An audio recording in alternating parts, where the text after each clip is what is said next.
Bien, pues una vez inaugurada la jornada vamos a pasar a la primera ponencia, una ponencia que tiene el título de La nueva PAC y sus consecuencias en el sector de la aceituna de mesa.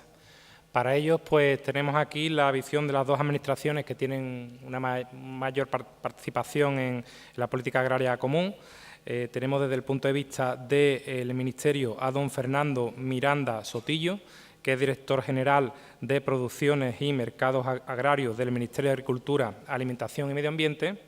Y, en segundo lugar, pues nos va a dar la visión desde el punto de vista de la Junta don Armando Martínez Vilela, que es subdirector de Producción Agrícola y Ganadera de la Consejería de Agricultura, Pesca y Desarrollo Rural de Andalucía. En primer lugar, como digo, tiene la palabra don Fernando Miranda Sotillos.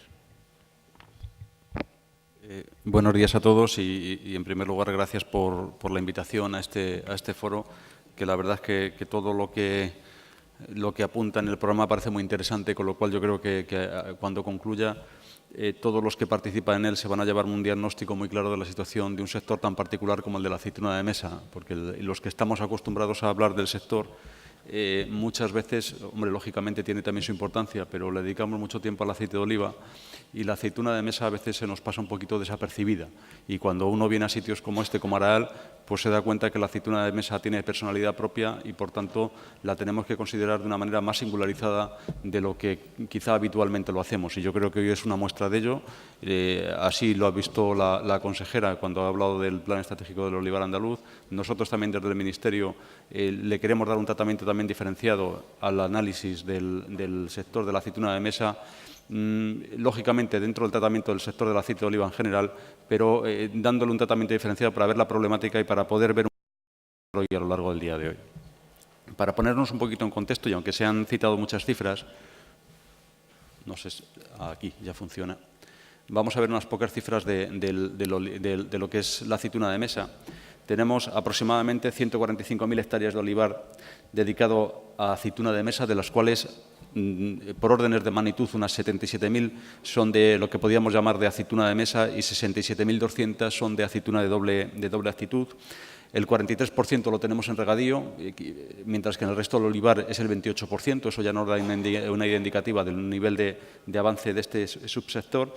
Y el 84% está en Andalucía y el resto en Extremadura. Realmente aquí estamos hablando de un sector, el de la aceituna de mesa, que está muy localizado. Incluso si hiciéramos la extrapolación a Sevilla, seguramente que incluso lo podríamos dibujar todavía más localizado. Es decir, tenemos Andalucía con muchísima diferencia y luego Extremadura, y en el resto de comunidades autónomas apenas es significativa la superficie que hay. Si nos vamos a la producción, en la producción estamos viendo que en la última campaña tuvimos 570.000 toneladas de producción y fue la segunda campaña de mayor producción de los últimos años. Tuvimos en la campaña récord, fue la 2010-2011 con 608.000 toneladas. Pero aquí es importante tener en cuenta que en el periodo 94-2003 la media de esos 10 años fueron 330.000 toneladas y la media de los últimos 10 años, desde el 2004 hasta el 2013, ha sido 517.000 toneladas. Es decir, estamos en un sector que ha incrementado en la media por décadas, por decenios, ha incrementado la producción en un 57%. Esto, por lo menos, nos da una idea que dentro de la problemática del sector estamos en un sector que crece, que un sector que tiene perspectivas y que es un sector que, digamos, no se ha estancado ni mucho menos.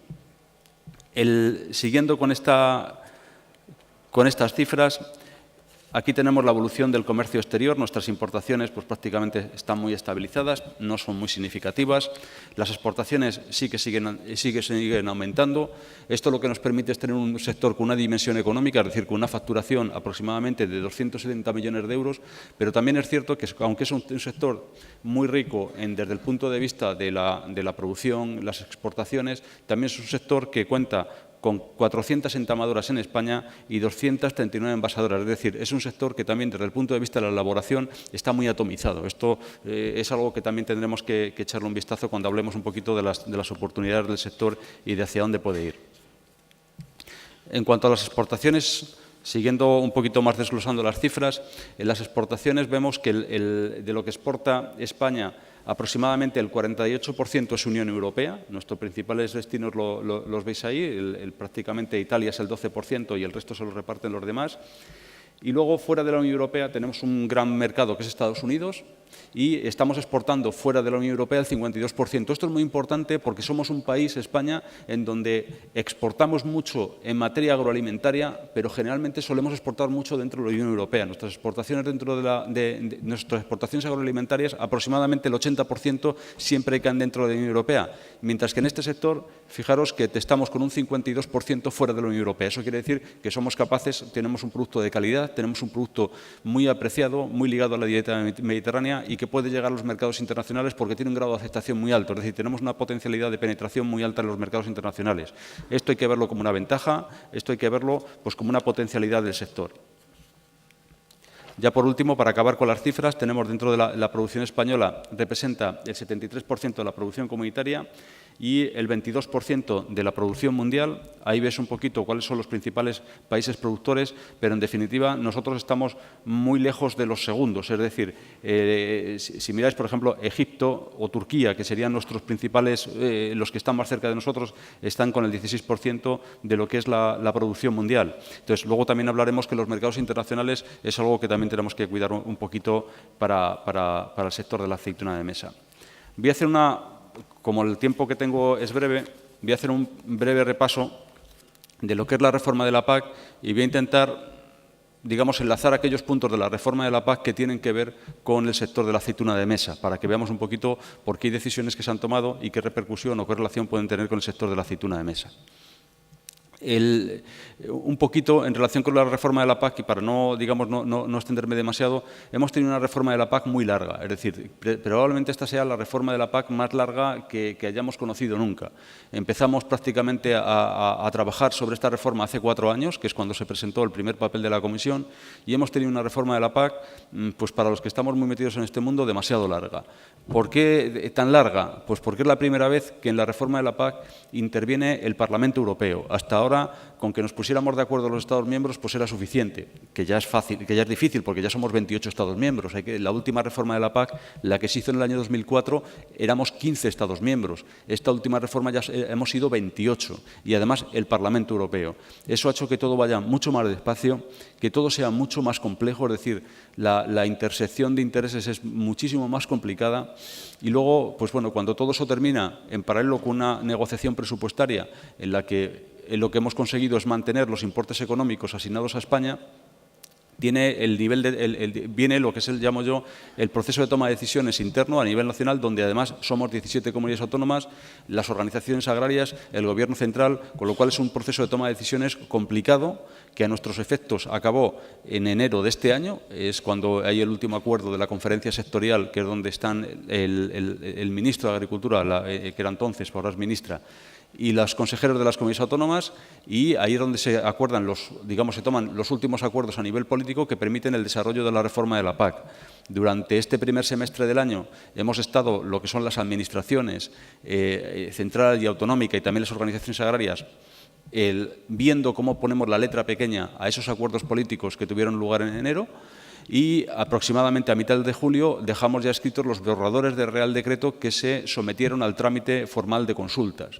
Esos borradores de Real Decreto se plasmarán en Reales Decretos definitivamente aprobados en el mes de diciembre, y durante este proceso entre julio y diciembre lo que hemos estado es recogiendo todas las observaciones que nos han llegado ya en trámite formal por parte de las comunidades autónomas y por parte de las organizaciones agrarias y por parte de la Comisión Europea, para que finalmente todo eso lo plasmemos en esos Reales Decretos que saldrán publicados en diciembre. Por tanto, 4 años de reforma de la PAC, donde se tienen que plasmar muchísimos intereses, que en el caso, digamos, en el ámbito europeo, intereses contrapuestos, en el ámbito nacional también intereses contrapuestos, pero que al final hay que llegar a un punto de equilibrio que es el que tratan de plasmar los textos legales. Segundo con la reforma de la PAC, a ver, que yo no sé a ver qué botón he dado. Vamos a ver. Dentro de las cuestiones que se querían evitar y que tienen mucho que ver con la aceituna de mesa o con el sector del olivar en general, es que quizás lo primero que se ha intentado evitar era que el nuevo sistema de ayudas diera entrada a una cantidad de superficie a una superficie que hasta ahora no venía recibiendo ayudas. Esto, que quizás lo pasamos a veces por desapercibido, en España se están recibiendo ayudas aproximadamente 22 millones de hectáreas. El modelo de ayudas que pone encima de la mesa la Comisión es un modelo de ayudas que está basado en que toda la superficie con vocación de dedicarse a la agricultura o a la ganadería tiene que recibir ayudas de la PAC por el simple hecho de que proporcionan bienes públicos. Eso daría lugar a que en España entraran a formar parte de las ayudas de la PAC pues millones de hectáreas, porque aproximadamente podemos estar hablando de un intervalo entre 10 y 15 millones de hectáreas, que ahora las llamamos pues, de monte bajo, de eriales a pastos o improductivos, que hasta ahora no vienen recibiendo ayudas de la PAC. Lo que logramos es impedir que esa superficie entrara dentro del sistema y nos hundiera los importes de ayuda. Y yo creo que eso es una cosa pues, muy importante y que afortunadamente con eso hacemos que los que ahora reciben ayudas de la PAC, sus importes no se vean reducidos de una manera desproporcionada. Después, otra de las cuestiones que nosotros queríamos evitar era que las pérdidas o las ganancias que se produjera como consecuencia de este cambio de reglas del juego, porque lógicamente una reforma de la PAC lo que implica es que se cambian los criterios con arreglo a los cuales se dan las ayudas, pues que no supusiera para los que incrementan los importes ni un incremento desproporcionado y para los que reducen sus importes que tampoco supusiera una reducción desproporcionada. De esta manera, aquellos que vean que sus importes van a subir, pues bueno, pues siguen, pues bien para ellos porque sus importes van a subir, pero que tampoco va a ser una maravilla lo que suban, pero también para los que sus importes van a bajar porque el dinero que tenemos para todos es el mismo, es decir, tenemos aproximadamente 4.900 millones de euros al año, pues para los que bajen, que no signifique que eso van a tener que dejar su actividad productiva como consecuencia de esa reducción. Es decir, que todo se mantenga dentro de unos márgenes que sean tolerables para todos. Además, y esto ya sí que tiene que ver mucho con la aceituna de mesa y con el olivar en general, una de las cuestiones que se peleó mucho fue evitar que los cultivos permanentes tuvieran que hacer algún requisito adicional para recibir lo que se llama el pago verde. Al principio, tal y como venían en los textos que se propusieron por la Comisión, los cultivos permanentes tenían que dedicar una parte de los cultivos permanentes a lo que ahora llamamos superficie de interés ecológico. Entonces, eso es una cosa que bueno, pues estuvimos combatiendo durante mucho tiempo porque entendíamos que los cultivos permanentes ya tienen una labor medioambiental propiamente dicha, es decir, son sumideros de carbono, tienen una labor muy importante en la lucha contra la erosión, pero es que además no veíamos de qué manera pues, alguien que solamente tiene, pues imaginemos, 10 hectáreas de olivar, va a dejar un 5% o un 10% de su superficie de barbecho. O sea, no hay manera de hacer eso y, bueno, pues afortunadamente fuimos capaces de explicarlo y los cultivos permanentes quedaron excluidos del tener que cumplir esta serie de requisitos, recibiendo a cambio, eso sí, el pago verde al hacer la PAC. Luego, ya en el ámbito de la Organización Común de Mercados Agrarios, ahí lo que se ha logrado es mantener la red de seguridad en los niveles que la teníamos, con algunas mejoras, pero sobre todo la parte más importante que se ha conseguido en la OCM, en la Organización Común de Mercados Agrícolas, es la que tiene que ver con las organizaciones de productores y que yo creo que es lo más relevante desde el punto de vista de lo que vamos a hablar hoy aquí del sector de la aceituna de mesa. Siguiendo con esto, de lo que es importante de las ayudas de la PAC, no me voy a entretener mucho en cómo está puesto el sistema de ayudas, porque me imagino que ya lo habrán visto muchas veces y no tenemos demasiado tiempo para hacerlo, que tengo aquí el reloj, no sé qué me pase de tiempo.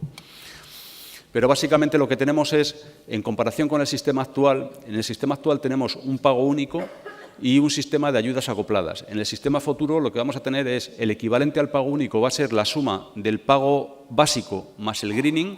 Lo que sí que es cierto es que la suma del pago básico y el greening no es exactamente el pago único, es un poco menos porque la distribución de las ayudas ha cambiado. Y luego vamos a tener por encima del pago básico y el greening lo que llamamos las ayudas acopladas.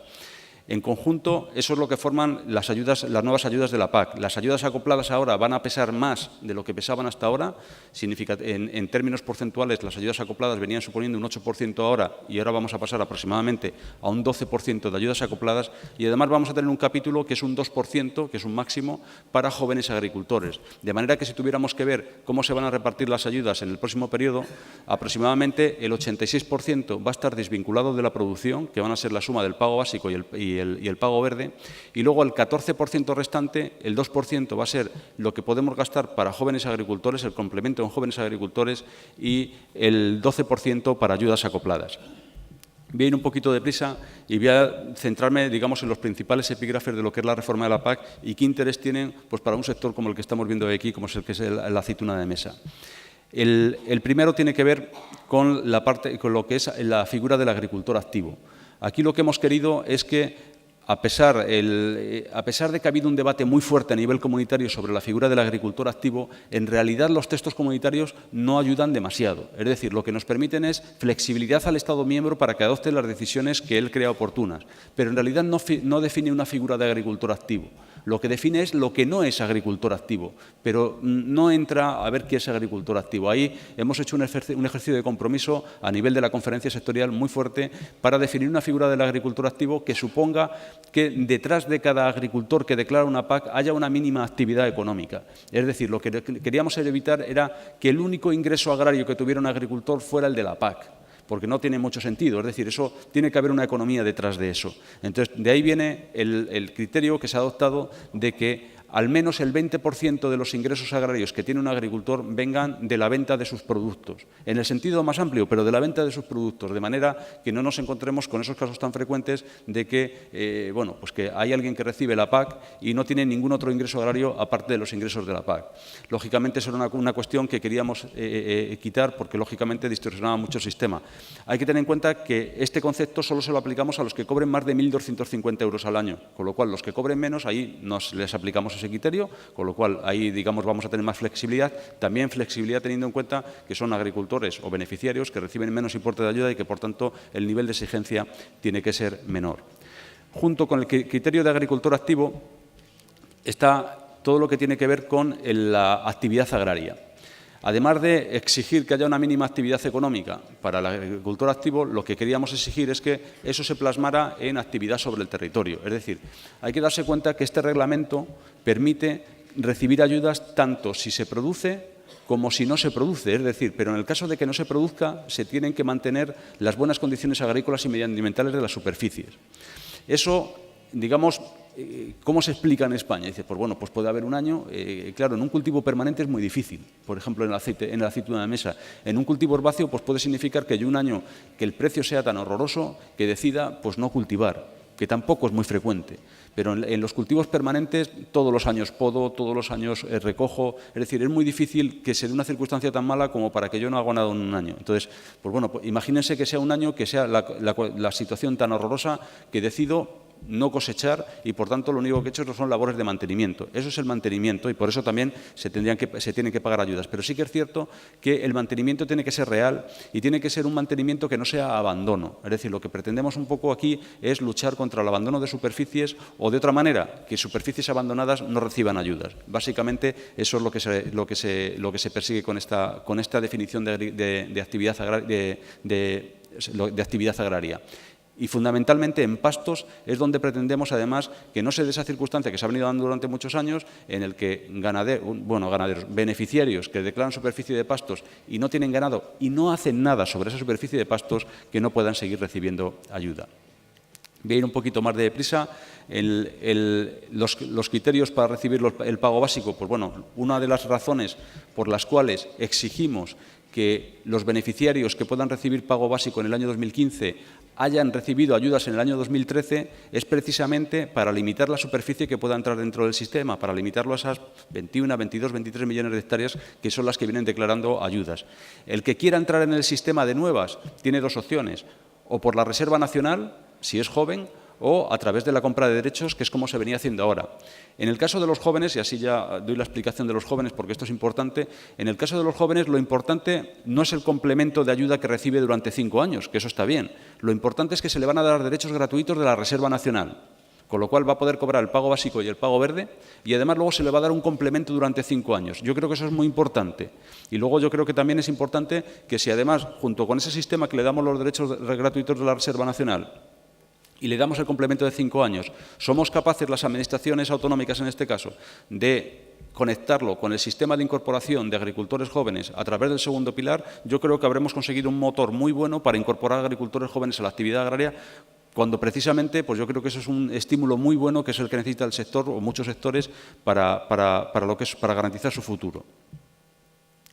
Del tema de la regionalización, comentar que el criterio que se ha adoptado para hacer la regionalización en España es un criterio basado en lo que he explicado antes un poquito, intentar que la situación varíe lo menos posible para cada agricultor con respecto a la situación precedente. ¿Cuál es el concepto que hemos utilizado? Intentar que el dinero que hay en cada comarca se quede dentro de cada comarca. Es importante porque aquí, y esto tiene que ver mucho con el sector del olivar, es importante tener en cuenta que cuando empezamos a hacer el sistema de regionalización en España, y bueno, pues y Armando, mira, se lo sabe muy bien ahora que tengo aquí a Armando al lado, una de las cuestiones fundamentales que intentamos hacer aquí en España es decir, vamos a ver, nosotros no queremos un sistema basado en un importe de ayuda igual para todas las superficies, porque lógicamente ¿eso qué significaba? Eso significaba automáticamente un trasvase de rentas o de ayudas muy importantes desde superficies que están recibiendo importes elevados de ayuda como consecuencia de que, bueno, pues que tenían rendimientos altos o producciones altas, a superficies fundamentalmente marginales, es decir, superextensivas o con muy poca productividad. Y eso, lógicamente, nos iba a dar un trasvase sectorial de importes que pudieran echar al traste pues, la economía de muchos sectores. Entonces, ¿qué es lo que, cuando empezamos a hablar con la Comisión, qué es lo que le dijimos que queríamos hacer? Oiga, mire usted, nosotros queremos diferenciar los importes de ayuda, pero no solamente de manera administrativa, sino también teniendo en cuenta características agronómicas. Y decimos, bueno, ¿y a usted qué les interesa diferenciar? Pues lo primero que nos interesaba diferenciar en España es el regadío, y en pocos sitios se entiende también el regadío como en el Valle del Guadalquivir. Lógicamente, a nosotros lo que nos interesaba era preservar la economía del regadío, pero también nos interesaba muchísimo preservar la economía del olivar. Y por eso también quisimos diferenciar no solamente el regadío, sino diferenciar los cultivos permanentes. Y, de hecho, esa diferenciación, bueno, el regadío se entiende en más sitios, pero la diferenciación de cultivos permanentes es una cosa que se entiende sobre todo aquí en Andalucía, donde el cultivo permanente, el olivar, tiene tanta importancia y está tan implantado en el territorio. Y, por tanto, ese es el significado de diferenciar los cultivos permanentes y el regadío de lo que son las superficies de pastos y el secano. Y de esa manera preservamos sus importes de ayuda más altos. Eso era el propósito. Siguiendo. Luego, la parte de la convergencia, que es una cuestión que digamos que a todos nos preocupa mucho, dice, bueno, y una vez que me han asignado los derechos, yo voy a subir o voy a bajar. En realidad, esto está hecho para que si tengo que subir, como decía antes, no tenga que subir mucho, y si tengo que bajar, no tenga que subir mucho. Quiero decir, si yo estoy en una comarca de aquí, de Sevilla, donde para los cultivos permanentes, yo no sé qué media saldrán, pero yo estoy por debajo de la media, si estoy por debajo del 60% de la media en 5 años, como mucho, llegaré al 60%. Si estoy entre el 60 y el 90, como mucho, recuperaré un tercio de la diferencia entre lo que tengo y el 90% de la media, y si estoy por encima del 90% de la media, me quedo igual. Y si estoy por encima de la media, como mucho voy a bajar un 30%. Básicamente, el resultado de este ejercicio es que las subidas o las bajadas siempre van a estar muy limitadas, precisamente para dar esa estabilidad que buscábamos para los agricultores. El pago verde no me voy a extender más, sencillamente es lo que he comentado antes. Realmente lo importante del pago verde es que hemos conseguido que los cultivos permanentes no tengan que hacer ninguna práctica adicional, con lo cual eso, para los efectos de lo que estamos hoy aquí, realmente pues conseguimos el propósito que buscamos entre todos, porque lógicamente no nos interesaba a nadie que los cultivos permanentes tuvieran que estar sometidos a unos requisitos que en la práctica pues les era muy difícil de cumplir. La parte de las ayudas acopladas. Aquí el acuerdo de la conferencia sectorial fue que en España las ayudas acopladas se dirigieran fundamentalmente a la ganadería. Aquí hay que tener en cuenta que hay sectores ganaderos, quizás el más digamos, fácil de ver es el sector ganadero del ovino, en donde ha perdido durante estos últimos 5 o 6 años aproximadamente 5 millones de cabezas, pues eran sectores cuyos censos están bajando y que, por tanto, lógicamente, se llegó al acuerdo de la conferencia sectorial de que debían recibir un apoyo prioritario sobre los demás sectores. Y eso ha hecho que de ese 12% de ayudas que podemos acoplar, el 84% se dediquen a la ganadería fundamentalmente. Y el resto a los cultivos industriales, que son los que, de acuerdo con este nuevo sistema de ayudas, son los que se han visto que van a tener más reducción o que pueden tener más reducción en sus importes de ayuda, puesto que venían de importes de ayuda muy altos. Entonces, eso es lo que justifica un poco las decisiones que se tomaron. Ya volviendo a la parte, pasando ya a la parte de ayudas directas y ya para resumir un poco, paso a la parte de las ayudas de regulación de mercados. Las ayudas de regulación de mercados son las que inciden ya sobre el precio o sobre la capacidad que tengamos de hacer con el producto que tenemos. Son lo que las ayudas directas influyen en un 25 o 30% de la renta a nivel general, pero las ayudas de regulación de mercado ya sí que son las que influyen sobre el precio. Y aquí lo más relevante es la capacidad que se va a tener a partir de este periodo de que los sectores creen organizaciones de productores a través de las cuales, en el caso concreto de la aceituna de mesa, puedan negociar precio. Es decir, y eso es muy importante porque eso es una de las cuestiones que le puede dar más futuro o de las que se le puede sacar más jugo en el futuro. Lógicamente, para crear estas organizaciones de productores hay que cumplir una serie de requisitos. Desde el Ministerio, en colaboración con las comunidades autónomas, lo que se va a hacer es desarrollar un marco legislativo que permita crear organizaciones de productores en el sector del aceite de oliva y de la aceituna de mesa. Fundamentalmente, pues para que puedan comercializar en común, para que puedan negociar en común el precio al que quieren vender, que eso es importantísimo. Para eso tienen que cumplir una serie de requisitos que generen eficacias, es decir, que se integren esa organización de productores que al juntarse utilicen la misma red de comercialización o utilicen la misma máquina o las mismas instalaciones o compren en común los inputs o manejen en común, por ejemplo, los residuos, etcétera. Es decir, que hagan algún tipo de eficacia además de comercializar en común y negociar en común el precio.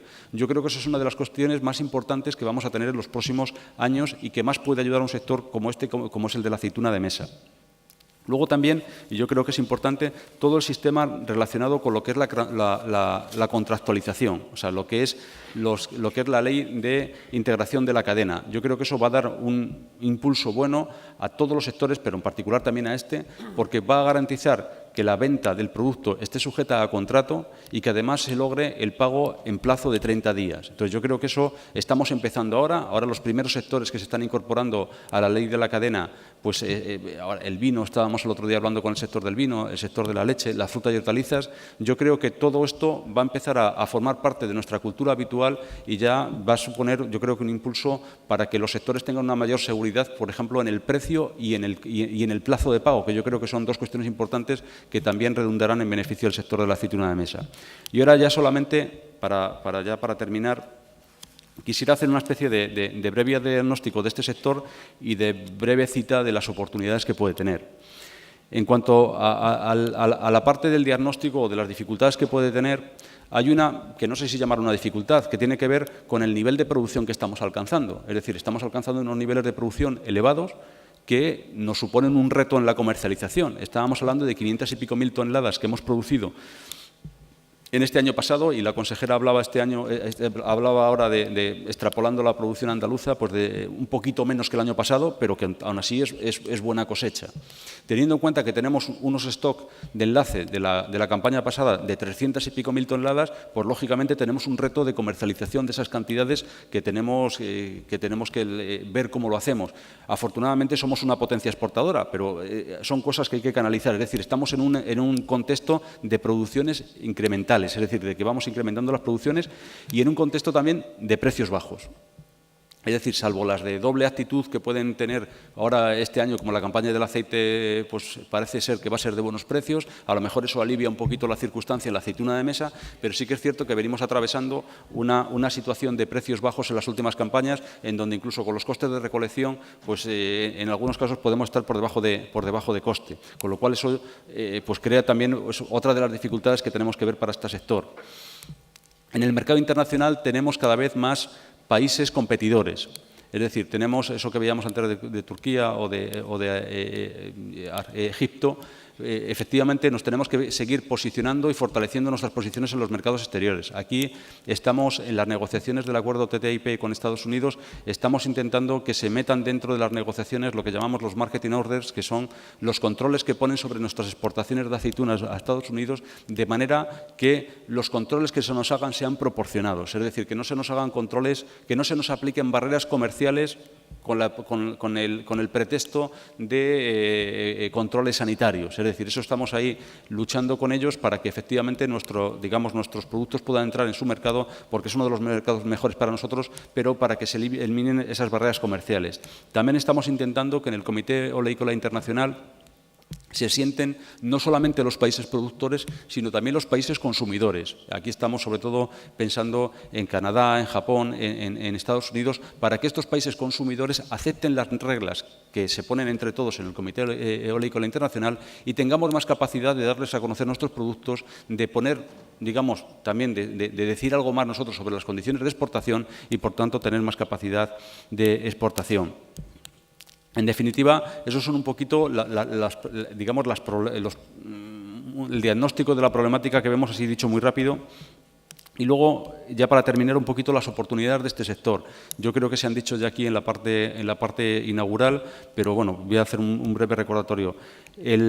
Una es la organización, es decir, lo que decía antes de la posibilidad que da esta reforma de la PAC a las organizaciones de productores, yo creo que es algo que se debe aprovechar. Y en eso las administraciones lo que vamos a poner es el marco legal, pero luego necesitamos del impulso de las propias organizaciones para que se creen. Es decir, nosotros haremos todo lo posible por ayudarles, haremos todo lo posible por darles la información para que se creen esas organizaciones de productores, pero al final el paso último dependerá de las organizaciones, dependerá de los sectores. Y nosotros lo que haremos es intentar que aprovechen el marco legal que les proporciona la nueva OCM de mercados agrarios para que tomen un poquito el papel que antes venía haciendo la Administración, un poco no exactamente regular los mercados agrarios, pero sí en el conocimiento de los mercados y en cómo negociar los precios de venta de los miembros de esas organizaciones de productores. Después, yo creo que, ya se ha dicho antes, a través de indicaciones geográficas, de denominaciones de origen, yo creo que tiene mucha potencialidad la aceituna de mesa para poner en valor el producto que se tiene entre manos. Es un producto muy apreciado.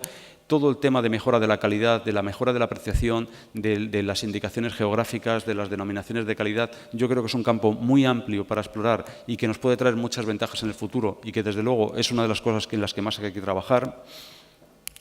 Está claro que toda la investigación ligada a la recolección mecanizada es un campo que también hay que ver. Antes me comentaba pues, las dificultades que tiene todo lo que es la recolección mecanizada para luego la aceptación en el mercado, pero yo creo que es algo que está muy relacionado con los costes de producción y, lógicamente, habrá que seguir trabajando en ese campo pues, para conseguir resultados. Aquí ha habido ya, no es que no se haya hecho investigación sobre este asunto, se ha hecho mucha investigación. Lo que pasa es que es algo en lo que hay que seguir trabajando porque, efectivamente, yo creo que esto va a ser antes hablaba de la consejera, de reducir los costes de producción. Pues yo creo que un poquito por aquí va también una de las medidas que se pueden hacer.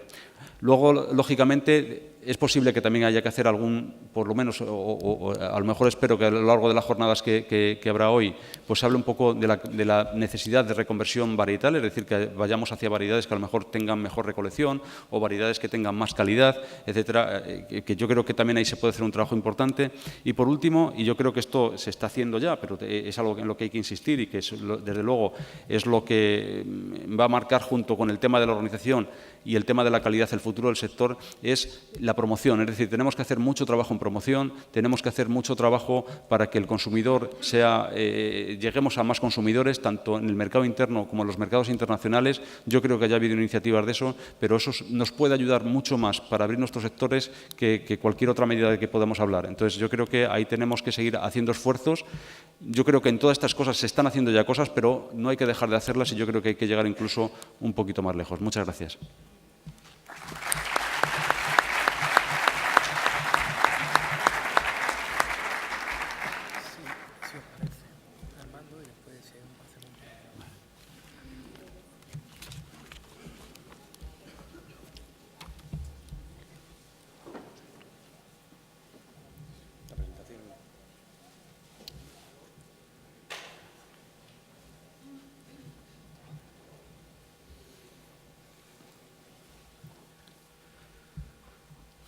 Bueno, buenos días a todos. En primer lugar, también agradecer la oportunidad de estar aquí con ustedes y debatir un poco este tema de la reforma de la PAC. La reforma de la PAC, como ha comentado ya antes el director general de producción, ha sido una reforma muy larga. Él hablaba de 2010, incluso de 2008 ya se viene hablando de esta reforma. Se empezó un primer debate por parte de la presidencia francesa y un debate académico, con lo cual hemos estado 6 años hablando de esta reforma. Yo voy a intentar, después de su ponencia y además de su experiencia, que él ha estado en primera línea de batalla de toda esta reforma, intentar dar una visión complementaria. No habíamos tenido la oportunidad de ponernos de acuerdo, yo incluso algunas transparencias que son iguales que la que él ha puesto, pero yo voy a intentar enfocar mi ponencia de otra manera para intentar eso, darle una visión complementaria a lo que él ha expuesto. Yo, desde este punto de vista, lo que voy a intentar es analizar cuál ha sido el resultado final de la reforma y compararlo con lo que teníamos antes. Para hacer esta visión, me van a permitir que empiece por una visión histórica de lo que ha sido la PAC, una breve visión histórica para ver qué consecuencias y qué avances supuesto esta reforma. Bueno, la PAC tiene actualmente ya 52 años de historia. Es una política que empezó comunitaria en el año 62. Cuando se constituyó la Unión Europea hubo una serie de políticas que pasaron a Bruselas, entre ellas la política agraria o la política de la competencia. Y desde entonces esta política se ha definido fundamentalmente a nivel comunitario, a nivel de Bruselas. En estos poquito más de 50 años de historia, la PAC ha tenido dos grandes etapas. Unos primeros 30 años de estabilidad y 20 años a continuación de continua reforma. Los primeros 30 años de estabilidad respondía a una política clásica de intervención de mercado y los siguientes 20 años, ha sido una reforma para ir incorporando unos nuevos objetivos en la PAC y podemos decir que esos 20 años se cerraron con la reforma que tuvo lugar en 2009 y que se acabó de aplicar totalmente en 2012. O sea, ahí la PAC, quizás tras esos 20 años, cerró una nueva configuración adaptándose a ese proceso de reforma que había tenido lugar en los 20 años. Y con esta nueva reforma lo que entramos es en una nueva fase, que ahora analizaremos. Bueno, durante los 30 primeros años, la PAC se definió en base a 5 objetivos básicos, que son los que venían en el Tratado de Roma y que se definieron en los años 60, que eran estabilizar los mercados, garantizar un digno nivel de vida a los agricultores y precios razonables a los consumidores. Estos 3 objetivos los podríamos simplificar en una política que lo que buscaba eran unos precios estables de los productos agrícolas y a unos niveles que fueran razonables tanto a los consumidores como a los agricultores. ¿Vale? Luego tenía otros 2 objetivos que eran incrementar la producción agraria y la seguridad de los abastecimientos, que podríamos reunir en incentivar la producción agraria. Por lo tanto, era una política que se diseñó con estos 2 grandes objetivos, mercados estables e incentivar la producción agraria. Estábamos en una Europa diferente a la que hay ahora, en los años 60, y lo que se pretendía era asegurar tener la seguridad alimentaria europea. Partiendo de estos 2 grandes objetivos, pues lo que se diseñó una política basada en la intervención pública de los mercados. Es decir, frente a una política frente a una evolución de precios, como pongo aquí en el precio mundial, que caracteriza a los mercados agrarios, que son muy variables, es decir, que tienen grandes oscilaciones de precios de unos años a otros por cuestiones relacionadas con la producción agraria intrínseca, como es que depende de las condiciones meteorológicas, que muchos productos no son almacenables, tienen que sacarse al mercado rápidamente, pues son mercados muy variables.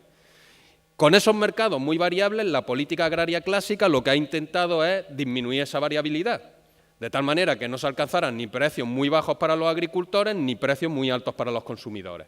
Entonces, la Administración lo que se encargó y lo que las administraciones, y es lo que existía en los países miembros antes de entrar en la Unión Europea y por lo que se cambió por una política comunitaria, pues lo que se intentaba era tener unos mecanismos como la intervención pública, las retiradas subvencionadas de productos, etcétera, que actuaran sobre la oferta y la demanda de tal manera que al final tuviéramos, pues como pongo ahí en la línea marrón, una menor variabilidad de los precios.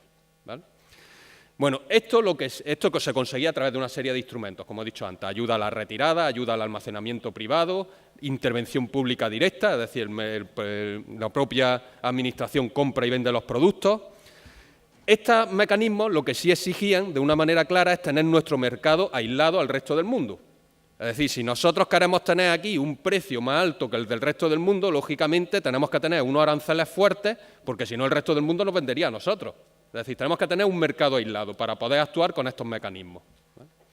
Bueno, pues así estuvo funcionando la PAC durante 30 años, basándose básicamente en esta intervención pública de los mercados, y se consiguieron buenos resultados desde el punto de vista de los objetivos que se perseguían. Ya hemos dicho que el objetivo era tener unos mercados estables y, además, incentivar la producción agraria. Pues ambos objetivos se consiguieron en gran medida. Es decir, se consiguieron un incremento espectacular de la productividad en esos 30 años, se consiguió la autosuficiencia en la Unión Europea en muchos productos agrícolas, se consiguieron unos mercados muy estables, pero a la vez empezaron a surgir problemas. Problemas que vinieron de que la producción agraria empezó a aumentar en exceso en algunos productos, sobre todo los productos continentales, la leche, los cereales, y empezó a haber problemas de acumulación de excedentes y además problemas de presupuesto. Es decir, esto es una política que, lógicamente, el presupuesto que había que gastar en intervención pública o en ayudas retiradas, pues dependía del producto que hubiera que retirar cada año o de la cantidad que hubiera que retirar del mercado cada año. Entonces era un presupuesto que no era estable tampoco y un presupuesto que además iba creciendo en los últimos años a la vez que los excedentes. ¿Vale? Bueno, como consecuencia de eso, pues surge este proceso de reforma de 20 años. La PAC en estos 20 años ha cambiado completamente su configuración. ¿Por qué? Porque han surgido nuevos objetivos. Es decir, a esos 5 objetivos iniciales que teníamos del Tratado de Roma y que nunca se han borrado de la política de la PAC, siguen ahí en el tratado, pues han ido incorporando nuevos objetivos. Y como consecuencia de esos nuevos objetivos, pues han ido cambiando los instrumentos de la PAC. Esos nuevos objetivos pues fueron, en primer lugar, luchar contra esa inestabilidad de los presupuestos y esa acumulación de excedentes. Ese fue el primer objetivo que se ha planteado durante estos 20 años. Otro objetivo muy importante era la compatibilidad con la liberalización de los mercados mundiales. Es decir, durante estos 20 años cada vez se ha ido incorporando más la Unión Europea al tema de la liberalización de los productos agrícolas y eso lo que exigía era abrir nuestro mercado. Y hemos dicho que la PAC, como estaba diseñada en esos 30 años, exigía un mercado aislado. Era completamente incompatible con esa liberalización de los mercados. La liberalización de los mercados lo que exige la Organización Mundial del Comercio, a la que pertenece la Unión Europea, es en primer lugar que el mercado sea lo más libre posible, es decir, que los aranceles sean lo más reducidos posibles, y por otro lado, que no haya ayudas que distorsionen el comercio mundial. A la Organización Mundial del Comercio lo único que le interesa es las ayudas que distorsionan el comercio. ¿Y qué entiende que son ayudas que distorsionan el comercio? Pues aquellas ayudas que incentivan a producir. Porque, lógicamente, aumentan la oferta y al aumentar la oferta pues pueden caer los precios mundiales. Con lo cual, la PAC se tenía que adaptar a que debía haber menos aranceles, que su mercado tenía que estar menos aislado del resto del mundo y, por lo tanto, no podía haber ese sostenimiento artificial de precios de manera importante y, por otro lado, a que las ayudas que pudiera haber cada vez tenían que estar más desacopladas de la producción. También se incorporaron otros objetivos como el medio ambiente, una cuestión que en los años 60 pues, no preocupaba a la sociedad, pero que a partir de los años 80-90 cada vez ha ido una mayor concienciación social sobre este problema. También una mejora de la competitividad y una mayor orientación al mercado, consecuencia de esa mayor liberalización de los mercados, o una mejor integración del sector agrario en el territorio. Entonces, han sido una serie de objetivos que se han ido incorporando en estos 20 años y que han provocado la necesidad de nuevos instrumentos. Como consecuencia de ello, pues la PAC, ya digo, ha ido cambiando su estructura.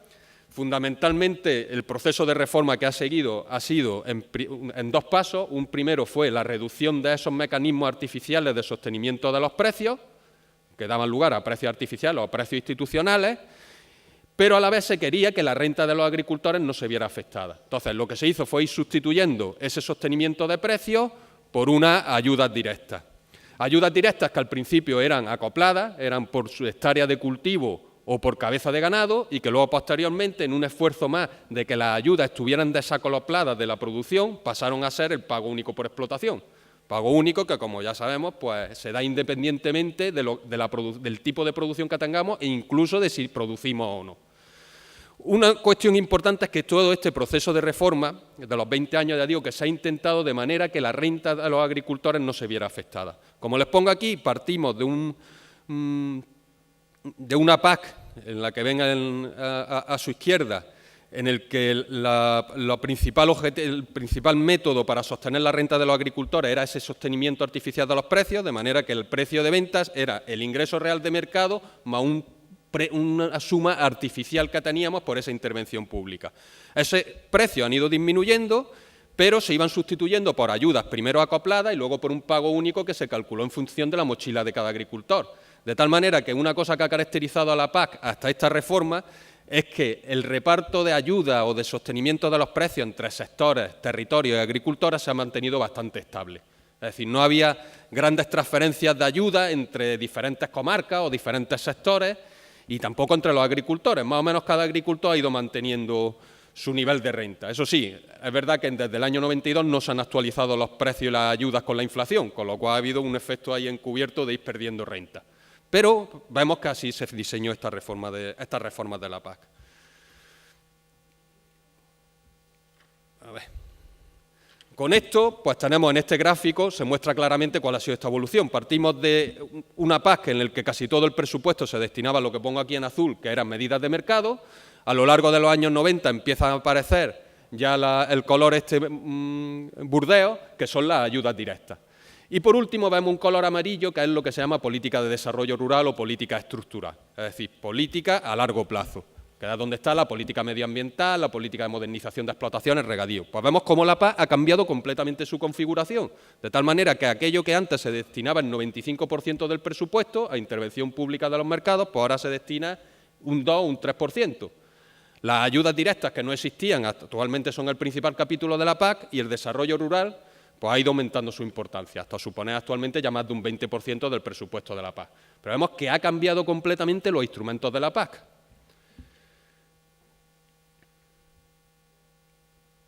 Bueno, la PAC en Andalucía, antes de la reforma, pues tenía un presupuesto anual medio, para que veamos la configuración de Andalucía, de unos 2.000 millones de euros. De esos 2.000 millones de euros, las ayudas directas suponían un 80%, el desarrollo rural aproximadamente un 15% y los mecanismos de mercado, básicamente la ayuda a organizaciones de productores de frutas y hortalizas y temas de programa de vino, pues un 5%. ¿Vale? De las ayudas directas, el pago único suponía un 91%, y la ayuda acoplada el restante 9%, que además se concentraba fundamentalmente en dos sectores, en algodón y en carne de vacuno, con la ayuda a la vaca nodriza.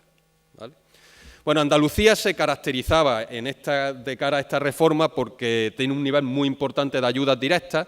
De hecho, Andalucía solo como región recibe más ayudas que 20 Estados miembros, y sumando al desarrollo rural y las ayudas directas, más que 19 Estados miembros. O sea, que teníamos mucha importancia. Otra característica que tenía Andalucía es que el valor medio de las ayudas por hectárea o el valor medio de los derechos era muy superior a la media española. Con lo cual, en lo que comentaba antes Fernando, cualquier proceso de redistribución de ayudas a nivel nacional, pues Andalucía tenía grandes posibilidades de perder. Si no todas las posibilidades de perder, porque vemos que teníamos un nivel de medio de ayuda muy elevado respecto a la media nacional. Esto tiene su sentido, y es que teníamos unos sectores que en la historia de la PAC pues, habían estado más apoyados.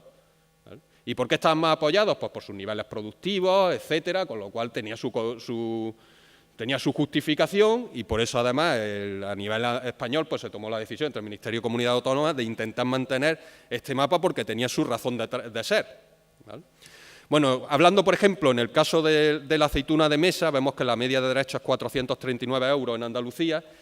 El olivar está por encima de esa media, de hecho en Andalucía está en unos 650 euros los derechos, pero la aceituna de mesa está por debajo de esa media, está en la media de Andalucía, más o menos por ahí estará, por 400 euros. Recordemos que la aceituna de mesa se incorporaron la ayuda en la reforma del 98, pero se incorporaron en un nivel inferior al que tenía la ayuda del aceite de oliva, más o menos casi la mitad, con lo cual pues tenía una ayuda, ya digo, también es verdad que es aún más productivo, por lo cual la media respecto a olivares que son en algunas zonas poco productivos, pues la media del olivar genera 650 y la media de la aceituna de mesa pues unos 400 euros. ¿Vale? Bueno, Andalucía también se caracterizaba ya dentro de Andalucía por una gran diversidad sectorial, que no se da tanto en otras comunidades autónomas.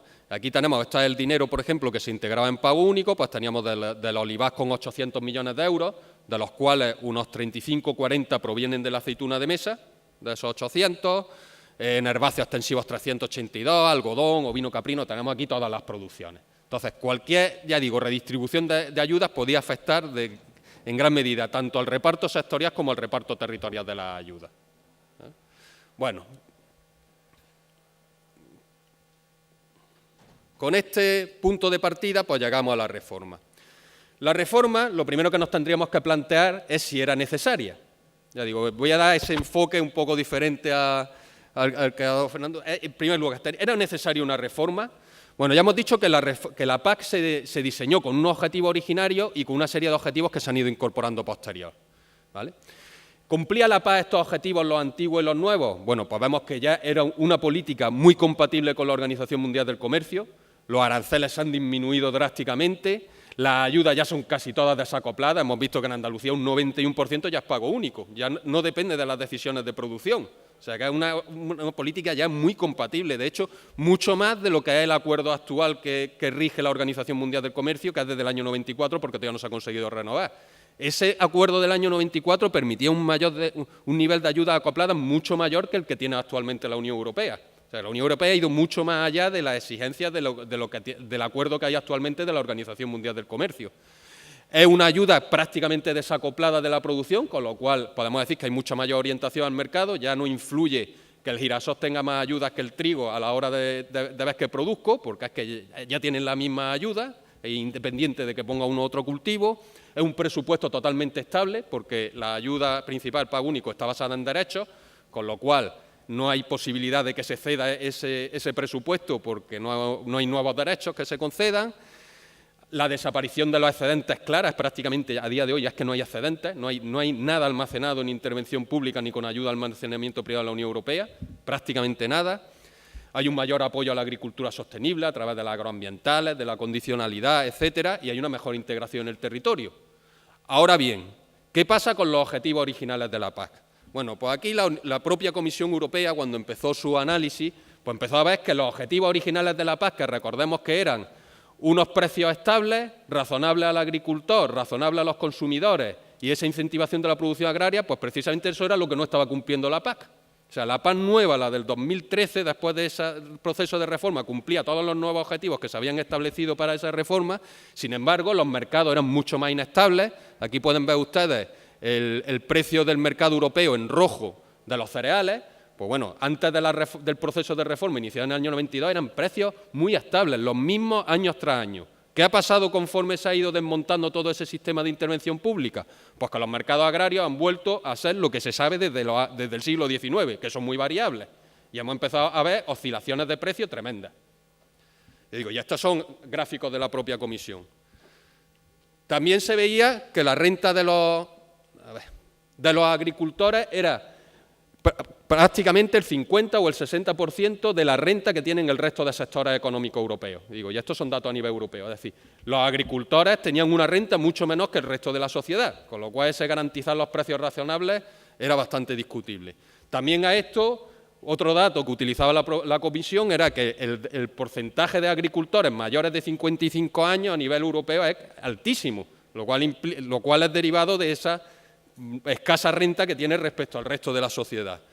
O también se veía que la participación del agricultor en la generación de valor en la cadena alimentaria cada vez era menor, ¿vale? Es decir, con lo cual esos precios razonables a los consumidores también era cuestionable que se estuvieran consiguiendo cuando el agricultor cada vez percibía menos renta y, sin embargo, los precios de los alimentos finales se elevaban, ¿vale? Todo esto formó parte del análisis de la Comisión y lo planteó en su documento de análisis que presentó en el año 2010 y establecía como objetivos iniciales de la reforma actuar contra la volatilidad de los mercados, mejorar el funcionamiento de la cadena agroalimentaria de tal manera que el agricultor volviera a tener mayor protagonismo en la misma, fomentar una agricultura verdaderamente sostenible. Es decir, es verdad que la agricultura cada vez era más verde, pero aquí seguía la Comisión diciendo que había que hacer más esfuerzos adicionales.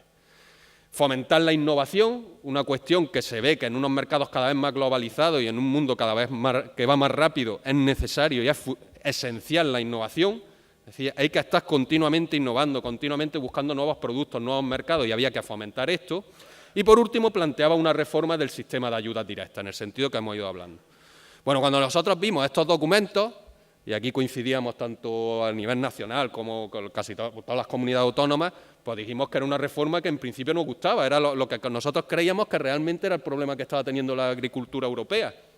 Sin embargo, la reforma finalmente, pues creemos que no ha ido realmente a por esos objetivos desde Andalucía, yo creo que también se comparte.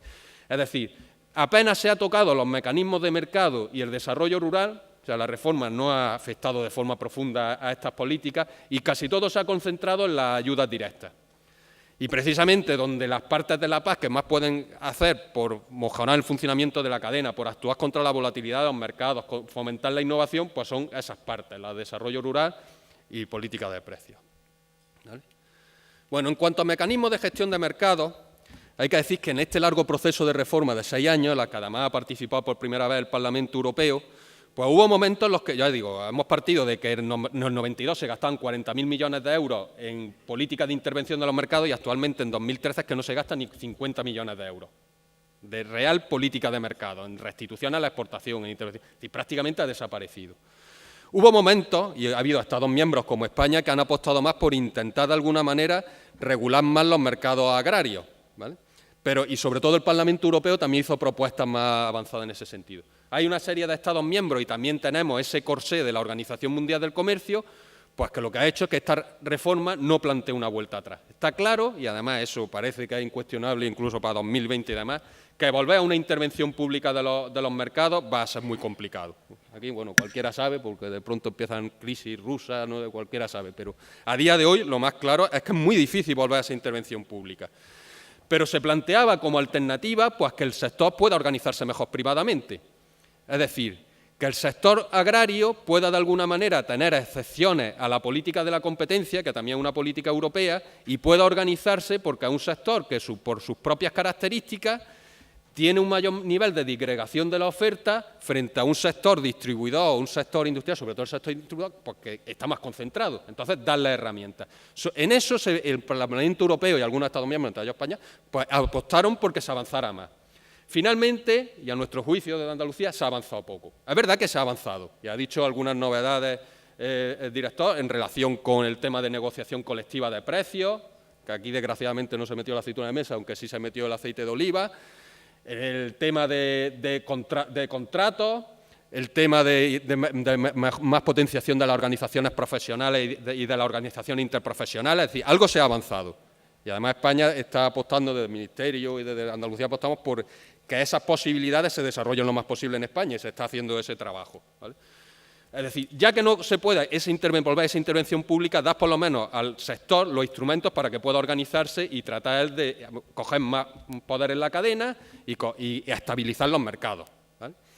Otro instrumento que se contempló fue la reserva para gestión de crisis graves, que desgraciadamente también acabó muy debilitado en el proceso de reforma. La Comisión lo pretendía establecer como un sobre que estuviera ahí siempre disponible, finalmente va a ser un sobre que cuando se aplique a costa de las ayudas directas a los agricultores ha quedado muy debilitado, ¿vale? Pero bueno, también es un avance, algo se ha avanzado.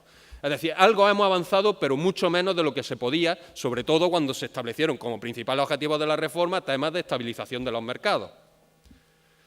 Bueno, en cuanto a desarrollo rural, voy a ir rápido. Desarrollo rural, ya digo, también ha habido pocos cambios. Es una política que es muy subsidiaria para los Estados miembros. Es decir, la Unión Europea lo único que hace es definir un conjunto de medidas, un menú, entre ellas están las ayudas agroambientales, la ayuda a la forestación, ayuda a modernización, regadíos, etcétera, promoción, ayuda a la mejora de la calidad, muchas medidas. Y los Estados miembros son los que pueden decidir cómo terminar de definir estas medidas y cómo hacer su reparto presupuestario y a qué medidas aplican más dinero, etcétera.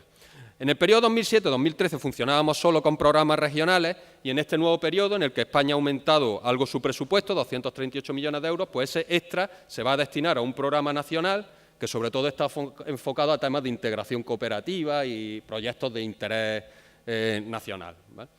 En el caso de Andalucía, en este nuevo programa hay una disminución de presupuesto, ha habido unos nuevos criterios de reparto y hemos perdido un 10% del presupuesto. Y lo que actualmente estamos pues, en el borrador del PDR. Este nuevo PDR, que empezará a funcionar el año que viene, si conseguimos que la Comisión lo apruebe, actualmente lo que estamos en negociación con la Comisión, pues lo que hemos hecho es coger un menú de medidas similar al que teníamos en el anterior periodo, porque es que el menú de medidas a nivel europeo ha cambiado poco, se han introducido algunos temas de gestión de crisis y de innovación. La gestión de crisis, ya tenemos aquí en España un buen sistema público de ayuda a los seguros, con lo cual tampoco interesaba mucho si hemos cogido temas de innovación. Bueno, y aquí tienen la lista de medidas. No voy a entrar tampoco en mucho detalle, actualmente se está en negociación con la Comisión y esperamos que se cierren las negociaciones para marzo, abril o a lo mejor se extienden hasta principios de verano del año que viene. Pero sí he puesto aquí algunas cosas en negrita que sí queremos potenciar mucho, que es tema de formación e información al sector. Creemos que es fundamental volcarnos más en estos temas de asesoramiento, temas de modernización de explotaciones e instalación de jóvenes agricultores, seguir con la ayuda a transformación y comercialización, fomentar la innovación y también temas de cadena corta y mercados locales. También vemos que hay que potenciarlo. Estos son una serie de líneas de ayuda que, dentro de que hemos disminuido nuestro presupuesto, queremos o al mantener menos presupuesto o en esta que pongo incluso en negrilla, aumentar el presupuesto.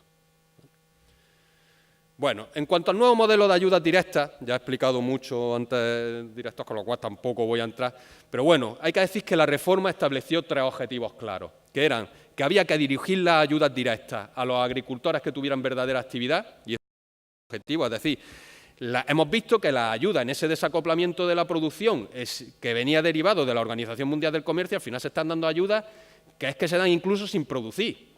Eso al final también ha tenido crítica del Tribunal de Cuentas Europeo y demás.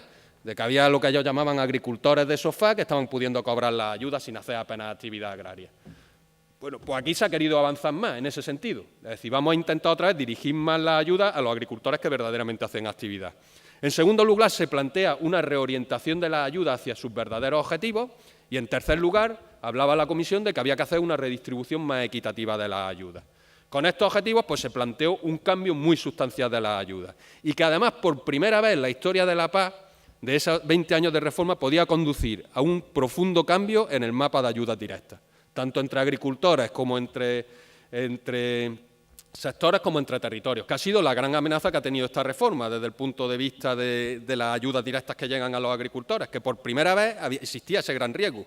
Y las primeras propuestas de la Comisión pues, hubieran tenido unas consecuencias muy importantes sobre determinados sectores y territorios. Ya digo, en Andalucía pues, ahí tenían las de perder porque además teníamos un nivel de ayuda por nuestros sectores mayor que el del resto de España, ¿vale? Finalmente, en el proceso de reforma, pues es verdad que se introdujeron muchos mecanismos, y ayer no pues, negoció bien el Ministerio con el apoyo de Andalucía y demás, que estuvimos viendo, se consiguieron muchos mecanismos que han logrado amortiguar ese importante cambio que hubiera habido. Pero de todas maneras va a haber impactos individuales en los agricultores, va a haber impactos en que sectores o territorios, porque la media de esos agricultores, de esos sectores y territorios, aumenten o disminuyan las ayudas, ¿vale? Bueno, en cuanto al tema de redirigir la ayuda, aquí se ha introducido el tema de actividad agraria y agricultor activo. Aquí es una cuestión muy problemática, porque como pongo aquí es la cuadratura del círculo. Es decir, por un lado, por el tema de la Organización Mundial del Comercio, etcétera, es que no se pueden vincular las ayudas a la producción, y por otro lado, todo el mundo está de acuerdo en que de alguna manera hay que vincularlo a la producción. Es que es una cuadratura del círculo. Vamos a intentar que se condicione a producir, pero sin condicionarlo a producir. Es así. Entonces, por eso surgen esos temas tan extraños y tan... que algunas que desde fuera se pueden ver y decir, bueno, pero ¿por qué no se condiciona la ayuda a pasto a tener ganado? Y punto. O la ayuda a los cultivos a que se produzca efectivamente. Pues por eso, porque hay que dar la ayuda a la producción, pero sin que parezca mucho que hay ayuda a la producción. Entonces, bueno, finalmente nosotros, nuestra opinión de Andalucía es que se podía haber avanzado más. Es verdad que teníamos un corsé, que es la Organización Mundial del Comercio, y hay una serie de países. Ha habido escasos avances, ha habido avances. Es verdad que los he estado comentando, que la figura de agricultor activo ya por lo menos se va a exigir ese 20% de ingresos agrarios que no provengan de las ayudas. El concepto de actividad agraria, sobre todo en los pastos, pues se va a ser más exigente, etcétera.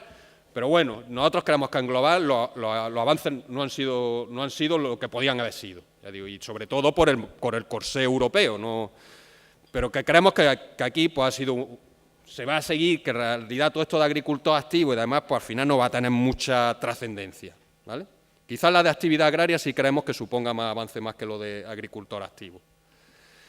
La reorientación de las ayudas, pues esto es un esquema muy parecido al que ha comentado ya antes el director. Cambiamos ese pago único con unas ayudas acopladas que después de los desacoplamientos que se van a producir el año que viene, de la vaca nodriza, de la ayuda a la calidad del tabaco, del algodón, etcétera, pues se quedan en un 6% y un 94% destinado a ese pago único, pues pasamos a ese nuevo esquema, en el que las ayudas acopladas prácticamente doblan su presupuesto, se introduce esa nueva ayuda a los jóvenes agricultores y el pago único pues viene a ser sustituido por la suma de pago básico más pago verde, ¿vale? Bueno, en cuanto a las ayudas asociadas, esta diapositiva, que ya la ha puesto este director, con lo cual no entro, bueno, estos eran sectores con riesgo de abandono, pues aquí en Andalucía pues estaba de acuerdo en que la ganadería tenía que ser la principal destinataria de estas ayudas, porque la ganadería es que realmente en los últimos años ha tenido un descenso importante, sobre todo en algunos cultivos como en algunas especies, ¿perdón? Algunas especies como el ovino o caprino, etcétera, pero también creíamos que algunos sectores, como el olivar en pendiente, la aceituna de mesa, tendrían que haber estado ahí. Bueno, en 2016 va a haber una reevaluación, pues ahí volveremos a intentar ver si sigue existiendo ese riesgo de abandono y se puede reconducir la situación, ¿vale? Bueno, esto tampoco voy a entrar ya más. El pago verde, como ha comentado antes el director, pues tampoco, en el caso de los cultivos leñosos, finalmente no tiene ningún impacto y es que se va a cobrar automáticamente. Para que se hagan ustedes una idea, el año que viene, por tener el pago verde, nuestros derechos aumentan en un 50%. Es decir, si tenemos unos derechos de 300 euros, pues nos darán 150 euros más por el pago verde y en el caso de los cultivos leñosos es que se va a dar automáticamente, porque en sí se consiguió en las negociaciones que se contemplaban que los cultivos leñosos tienen ese beneficio medioambiental intrínseco, ¿vale? Y por último, en cuanto a la redistribución de la ayuda, pues bueno, aquí se ha conseguido evitar en gran medida esa redistribución de la ayuda, aunque va a seguir existiendo, ¿vale? Va a haber territorios que pierdan, territorios que ganen, sectores que ganen o que pierdan. ¿Por qué? Porque ya esto es una reforma que afecta individualmente al agricultor y va a haber agricultores que ganen o que pierdan, ¿vale? En concreto, el sector del olivar, por no tener esa ayuda acoplada, en global va a perder algo. Y eso es así, porque es una media, porque hemos visto antes que con un mismo presupuesto nacional, incluso un poco más bajo, pues hay que hacer hueco para aumentar la ayuda acoplada a la ganadería, hay que hacer hueco para esos jóvenes agricultores, con lo cual aquellos sectores que no tienen ayuda acoplada, en la suma de pago básico más pago verde tiene menos presupuesto que el pago único actual. Con lo cual aquellos sectores que solo van a tener pago básico más pago verde frente al pago único actual, pues van a acabar perdiendo. ¿Eso significa que todos los agricultores van a perder? No, algunos perderán más y otros menos, porque digo, esta reforma afectaba individualmente a cada agricultor, ¿vale? Bueno, en cuanto al tema de la redistribución, esto se va a producir como consecuencia del nuevo cálculo del pago básico, ¿vale? Y con esto termino. El pago básico, hay que decir que es el elemento central del nuevo sistema, porque el pago verde, como he comentado antes, es que te aumentan un 50% tus derechos, el valor de tus derechos aproximadamente. Un coeficiente aproximado se va a quedar en torno al 50%. Por lo tanto, el valor de los derechos de pago básico es lo esencial. El nuevo pago básico es muy parecido al pago único actual. En primer lugar, es un pago que se basa en tener derechos, es decir, como el pago único actual, si uno tiene hectáreas, tiene ganado, tiene olivar, pero no tiene derechos, pues se queda fuera de esta ayuda. Es una ayuda basada en derechos. Y por otro lado, para cobrar los derechos, pues como actualmente lo que habrá es que cada año presentar la solicitud y tener una hectárea admisible por cada derecho. Hasta aquí es. ¿Y cómo se adquieren los derechos? Pues por asignación inicial, por reserva o por cesiones, compraventa, herencia, etcétera. Igual que el pago único. Hasta aquí, igual que el pago único, ¿vale? ¿Qué pasa? Pues que hay diferencias también de este pago básico. La primera diferencia es que los criterios de reparto de los derechos de pago básico pues son diferentes a los criterios de reparto del actual pago único. Entonces, en ese punto es la primera diferencia. Otra diferencia también es que actualmente solo hay un tipo de derecho de pago único y a partir del año que viene vamos a tener 24, si sigue siendo 24 tipos de derechos diferentes. ¿Por qué? Porque España se divide en 24 regiones y en cada región se va a conceder un tipo de derecho. Y ese tipo de derecho, del 1 al 24, solo lo podremos ejercer en la región correspondiente, ¿vale? ¿Por qué se ha hecho todas las regiones? Pues ya lo he comentado antes, director, con ese objetivo de crear regiones homogéneas en cuanto al nivel de ayuda, ¿vale? Y así están definidas las regiones. Son regiones en las que se están mezclando zonas de toda España que tienen actualmente un nivel de ayuda similar, ¿vale? ¿Por qué? Porque el método de reparto lo que se va a basar es, primero, en esa definición de 24 regiones, segundo, en que a cada agricultor se le va a hacer un cálculo individual, con lo cual seguimos con los cálculos individuales. Ese cálculo individual, la mochila de cada agricultor se va a calcular en base a las ayudas que ha recibido este año, en la campaña 2014. Desde ese punto de vista vemos que hay bastante estabilidad, porque aunque sea un nuevo reparto, sí que se va a calcular en función de las ayudas que cada agricultor ha recibido este año. Pero la novedad es que va a haber luego un proceso de convergencia hacia la media de cada región. Dentro de esas 24 regiones, si yo caigo en la región 7, pues empiezo a converger hacia la media de esas 7. Es verdad que es una convergencia muy limitada, y está limitada tanto por abajo como por arriba. En el caso de pérdidas, pues está limitado a un 30% de pérdidas. Ahora bien, aunque esté limitado, va a haber gente que hasta pierde un 30%, o sea que tampoco nos vamos a quedar todos igual. Pero bueno, es verdad que esta reforma, como he dicho antes, era un profundo cambio en el sistema de ayudas directas, ¿vale? Bueno, hay que recordar, también lo recuerdo aquí, ya quiero aprovechar, aunque sea un detalle muy concreto, que el pago verde no está incluido dentro de los derechos de pago básico. Lo digo porque cuando el año que viene nos llegue la asignación de pago básico no nos asustemos cuando veamos que nuestro valor de derecho es muy inferior al que tenemos actualmente. Porque luego habrá que sumar el pago verde, ¿vale? Lo quiero advertir porque encuentro, bueno, las regiones y todo esto ya se ha contemplado. Termino con una de reflexiones generales. En primer lugar, si esta reforma ha permitido afrontar los problemas actuales de la agricultura europea, ya hemos estado hablando, el tema de la variabilidad de los mercados, la falta de innovación, otro objetivo que tenía que era la simplificación burocrática. Pues en Andalucía consideramos bastante cuestionable que se hayan conseguido estos objetivos, ¿vale? Lo segundo es si la reforma de las ayudas directas ha permitido mejorar su justificación ante la sociedad. La Comisión Europea planteaba este cambio en el sistema de ayudas directas hacia tasa plana, el pago verde, etcétera, por aumentar su legitimidad. Nosotros que aquí creemos que realmente no era necesario tanto cambio. Las encuestas a nivel europeo y demás en general muestran que la sociedad europea es favorable a que haya ayuda a la agricultura. La sociedad europea está concienciada de que aquí tenemos un modelo agrario europeo que es diferente al modelo agrario de Estados Unidos, o basado en explotaciones más pequeñas, más familiares, y para que eso sea competitivo a nivel mundial, en el momento en que no tiene aislado tu mercado, pues hay que protegerlo a través de ayuda. Y realmente, vamos, yo en mi experiencia personal, el que no es del sector agrario no tiene ni idea de cómo se calcula el pago único. Nos cuesta a nosotros entenderlo, bueno, desde fuera tampoco, con lo cual cambiar pago único por pago básico, no sé qué, yo no sé tampoco si eso tiene, realmente eso legitima mucho la ayuda. Pero bueno, el nuevo modelo de reparto es más justo. Bueno, el concepto de tasa plana era que toda la superficie agraria es igual, y nosotros de Andalucía teníamos claro que no toda la superficie agraria es igual. Son diferentes los sectores.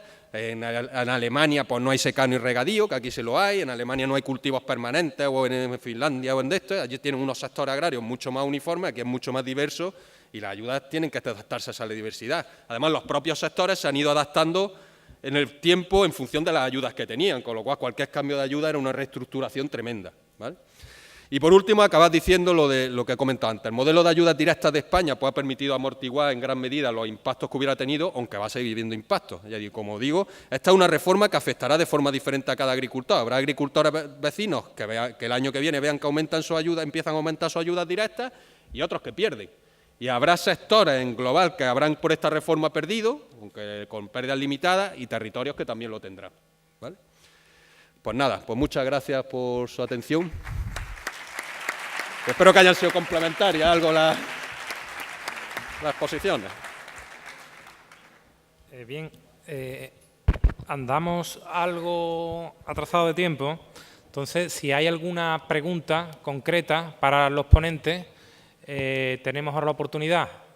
Si no, pasamos a la siguiente ponencia. ¿Hay alguna pregunta? ¿La organización tiene por ahí un micrófono? Lo llevamos.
Sí, si hay alguna pregunta que se haga ahora.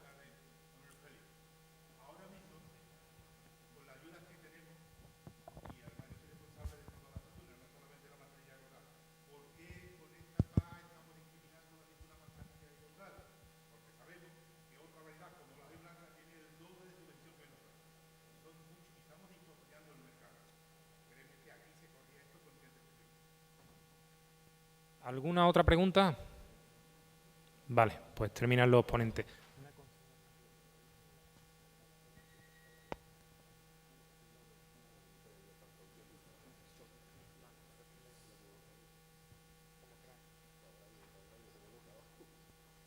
Bueno, pues, respondo, es verdad, e incluso a mí me pasa a veces que cuando uno se lee el reglamento comunitario, en muchos sitios pone aceite de oliva, pero cuando pone aceite de oliva no quiere decir aceituna de mesa. Es decir, hay una y en algunos casos esa distinción sectorial se viene arrastrando de cuando la ayuda a la producción del aceite de oliva. Y en algunas cosas de las que ahora mismo el reglamento pone aceite de oliva, pues realmente tenía que poner el sector del olivar en lugar para coger en conjunto ambos sectores. Eso sí que es cierto que se viene arrastrando. En algunos casos hemos conseguido corregir ese arrastre, en otros casos pues nos cuesta mucho con la Comisión hacer este tipo de cambios, y es una de las cosas que nos tenemos nosotros apuntadas para en futuras negociaciones intentar que cuando se hable de aceite de oliva tener en cuenta también que puede ser también el sector de la aceituna de mesa y por tanto que no haya esta discriminación. Lo del año 2016, vamos a ver, pasa otro tanto de lo mismo. Dentro de los sectores que pueden recibir ayudas acopladas está el aceite de oliva, pero no la aceituna de mesa, con lo cual eso ya es un hándicap que tenemos para el año 2016, que o lo resolvemos en el reglamento comunitario digamos, para en la decisión interna en España poder meter la aceituna de mesa, primero tendremos que arreglar el reglamento comunitario. Y eso, vamos a ser sinceros, es muy difícil abrir un reglamento comunitario que ha costado tanto cerrarlo, con lo cual eso no quiere decir que no lo intentemos, pero que difícil va a ser. Lo del agroambiental se lo dejo a Armando, pero también yo sé que a nosotros cuando estamos aquí en las administraciones se nos pregunta por el tema de las ayudas, porque lógicamente, oye, pues de nosotros depende este asunto. Pero yo creo que en definitiva vamos hacia un sistema en el que, por lo que está explicando Armando, por lo que hemos estado contando nosotros, vamos hacia un sistema en el que las ayudas en el futuro cada vez se van a ir uniformizando. Eso es algo que va a ser sí o sí. No sé yo si lograremos mantener en el futuro esa diferenciación entre regiones, etcétera, pero se van a ir uniformizando, con lo cual ese problema se va a ir haciendo cada vez menor. No quiere decir que se resuelva del todo, pero se va a ir haciendo cada vez menor. Por lo tanto, el sector debe, lógicamente, esto es importante las ayudas, yo no le quiero quitar importancia, pero sí que es cierto que el futuro del sector no se va a jugar ahí. El futuro del sector se va a jugar en la organización, se va a jugar en la calidad, se va a jugar en la promoción y se va a jugar en la exportación. Entonces, eso también es una reflexión que me imagino que la hablarán aquí durante el resto de la jornada. Efectivamente, el sector de aceituna de mesa siempre ha tenido, de la reforma del 98, ha tenido eso, aproximadamente la mitad de ayudas por ese 11,5% frente al 20-21% que tiene por el rendimiento del aceite de oliva. Es verdad que esta reforma, es que ya digo, afecta de forma diferente a cada agricultor. En aquellas zonas en las que esté mezclado, que en la comarca haya olivar de almazara y olivar para aceituna de mesa, ahí en la aceituna de mesa la tenés que ganar, porque como parte de un nivel de ayuda inferior y va a estar mezclado con el olivar de aceite de almazara que tenía más elevado, pues va a empezar a subir, ¿vale? Pero ya digo, al final también depende del nivel de producción que tenga cada agricultor, etcétera. Es que es una cuestión compleja, pero en sí el sector, por estar mezclado con la misma región, los cultivos permanentes, que el olivar, es de los sectores que en el sentido de convergencia sí que tendería un poco hacia arriba. También es un sector que de todas maneras ya hemos dicho que está por encima de la media nacional de ayuda actualmente por hectárea, con lo cual en futuras reformas a lo mejor veremos a ver si lo que no termina bajando, pero en esta reforma yo creo que va a subir algo, ¿vale? Aunque ya digo, es que es cuestión independiente de cada agricultor. En cuanto a las ayudas agroambientales, aquí hay que tener cuidado. La Comisión se ha vuelto mucho más exigente para aprobar ayudas agroambientales. Es decir, las ayudas agroambientales lo que plantean es una serie de compromisos que le tienes que demostrar a la Comisión. En primer lugar, que son compromisos que realmente benefician el medio ambiente y esté contrastado, incluso científicamente te piden estudios científicos, es decir, unas prácticas claras que beneficien el medio ambiente, que sean controlables y verificables, lo cual nos da ya mucho quebradero de cabeza para algunas cuestiones, y en tercer lugar, que solo se compense el lucro cesante. Que solo se compense el lucro cesante es que aquel agricultor que está en las agroambientales gane con la ayuda lo mismo que el que está fuera de las agroambientales. Es decir, no hay nada de ayuda a la renta. Esto, en el pasado, al final, como es un cálculo estándar y a toda la gente le pagan lo mismo y hay gente que tiene diferentes estructuras de costes, pues se calculaba de una forma, lo más, incluso había un efecto incentivo posible, es decir, le podía sumar a la prima una prima de efecto incentivo por hacer esas prácticas, pues siempre se calculaban los cálculos estándar lo más beneficiosamente posible para que además se acogieran el mismo número de agricultores. Nuestra última experiencia de aprobar una ayuda agroambiental fue en el 2011 con el tabaco, en la Vega de Granada. El tabaco en la Vega de Granada nos lo cambiaron durante un año. Durante un año estuvieron la comisión con nosotros cambiándonos cosas y más cosas, para ver el lucro cesante, para ver la de esta. Y al final se quedó una ayuda, que es la única que nos dijeron que no aprobaban, que para ellos realmente solo compensaba el lucro cesante, y la consecuencia es que se han apuntado 0 agricultores en Granada a esa ayuda. Porque es que realmente era la que la comisión cumplía los requisitos exigentes de la comisión. Entonces, en el futuro, las agroambientales como medida para ayudar a un sector, es que están diseñadas y la comisión las exige como para tema medioambiental, no para temas. Para temas de ayuda a la renta de un sector están las ayudas acopladas del primer pilar, que son para ayuda a sectores en riesgo de abandono, y que ahí lo único que ha de demostrar es que hay un riesgo de abandono del sector. A través de la ayuda agroambiental, de todas maneras, nosotros entre las ayudas que se están definiendo agroambientales, que estamos trabajando junto con la comisión, están ayudas al olivar, ¿vale? Fundamentalmente por temas de erosión, etcétera, que es lo que vemos que se puede defender mejor en el sector, y temas relacionados con producción integrada, ¿vale? Pero ya digo que es difícil que a través de un agroambiental proporcionemos ayuda a la renta de un sector, porque es que la comisión cada día está más cerrada con ese tema, ¿vale?